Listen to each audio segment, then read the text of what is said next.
मध्य प्रदेश के राज्य कर्मचारियों के लिए एक बहुत बड़ी खबर सामने आई है। उनके एचआरए यानी हाउस रेंट अलाउंस के नियमों में एक बड़ा बदलाव किया गया है। आज के इस विस्तृत एक्सप्लेनर में हम मध्य प्रदेश वित्त विभाग के उस हालिया सर्कुलर को डिकोड करेंगे जिसने भत्तों का पूरा ढांचा ही बदल कर रख दिया है। तो चलिए बिना वक्त गंवाए सीधे मूल दस्तावेजों पर चलते हैं और समझते हैं कि इसके असल मायने क्या है। अब किसी भी पुख्ता जानकारी की शुरुआत एकदम ओरिजिनल सोर्स से होनी चाहिए। तो ये रहा 3 अप्रैल 2025 का वो ऑफिशियल सरकारी सर्कुलर जो हमारे आज के इस एनालिसिस का आधार है। इसने कर्मचारियों के भत्तों में किए गए सारे संशोधनों का पूरा ब्यौरा दिया गया है। हम इस पूरे बदलाव को 5 हिस्सों में समझने वाले हैं।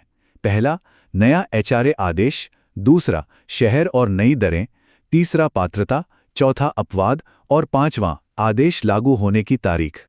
तो चलिए सबसे पहले हिस्से पर नजर डालते हैं, यानी इस नए एचआरए आदेश का संदर्भ और इसकी पृष्ठभूमि। ये टाइमलाइन हमें दिखाती है कि एचआरए की नीति में समय के साथ कैसे बदलाव हुए हैं। ये रातों रात नहीं हुआ है। देखिए, ये सिर्फ एक तारीख का बदलाव नहीं है, बल्कि एक बड़ा अपग्रेड है। ये सीधे तौर पर पुराने 2012 के दिशा निर्देशों को पीछे छोड़ते हुए भत्तों को 2017 के 7वें वेतन आयोग के मानकों के बराबर ले आता है।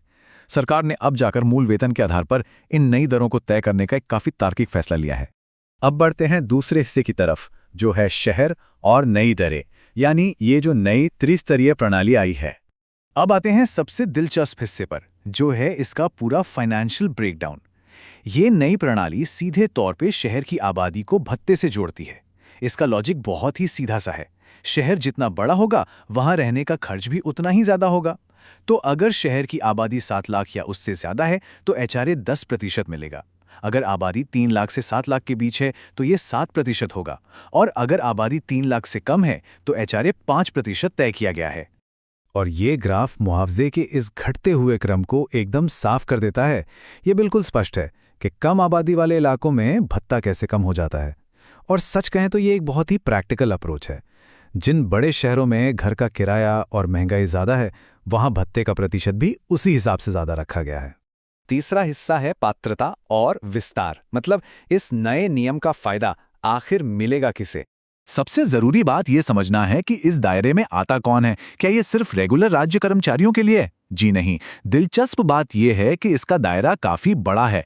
यूजीसी और एआईसीटीई वेतनमान के तहत आने वाले कर्मचारी भी अब इसके हकदार हैं। और यही नहीं, आकस्मिकता निधि यानी कंटिंजेंसी फंड से वेतन पाने वाले कर्मचारियों पर भी ये नियम बिल्कुल समान रूप से लागू होगा। चलिए अब चौथे हिस्से पर आते हैं, एचआरए के अपवाद, यानी वो कौन लोग हैं जिन्हें इससे बाहर रखा गया है। देखिए, जहां नियम होते हैं वहां अपवाद भी होते ही हैं। सर्कुलर के इस दूसरे पन्ने पर उन कैटेगरीज को बिल्कुल साफ साफ लिख दिया गया है जो इस भत्ते के लिए अपात्र हैं। ये स्पष्टता बहुत जरूरी है ताकि बाद में किसी तरह का कोई कंफ्यूजन ना रहे। अगर हम इन अपवादों की लिस्ट को देखें तो ये काफी लॉजिकल लगती है। जैसे कि अगर किसी कर्मचारी को सरकार की तरफ से पहले ही बिना किराए का सरकारी मकान मिला हुआ है तो जाहिर है उन्हें एचआरए नहीं मिलेगा, क्योंकि दोहरे फायदे तो नहीं दिए जा सकते ना। इसी तरह जिन्हें किराए के मकान के बदले कोई और भत्ता मिल रहा है, अखिल भारतीय सेवा के अधिकारी हैं, या जो कर्मचारी संविदा, तदर्थ यानी एडहॉक और दिहाड़ी पर काम कर रहे हैं, उन्हें भी इस नए एचआरए ढांचे से बाहर ही रखा गया है। और अब आखिरी और 5वां हिस्सा, आदेश लागू होने की तिथि। अब सारे नियम और दरें तो हमने समझ ली, लेकिन असल सवाल ये है कि ये सब लागू कब से हो रहा है। तो निर्देश में ये बिल्कुल साफ कर दिया गया है कि ये नई जनसंख्या आधारित एचआरए दरें 1 अप्रैल 2025 से पूरी तरह लागू हो गई हैं। मतलब नए वित्तीय वर्ष की शुरुआत के साथ ही कर्मचारियों के वेतन में ये बदलाव जुड़ जाएगा और उनकी अगली सैलरी में ये साफ नजर भी आएगा। इस पूरे एक्सप्लेनर को खत्म करने से पहले एक काफी दिलचस्प सवाल जहन में आता है। सोचने वाली बात यह है कि जनसंख्या पर आधारित ये जो नई नीतियां हैं, ये आगे चलकर राज्य के अंदर कर्मचारियों की पोस्टिंग और शहरी प्रवासन यानी लोगों के बड़े शहरों की तरफ जाने के चलन को कैसे प्रभावित करेंगी।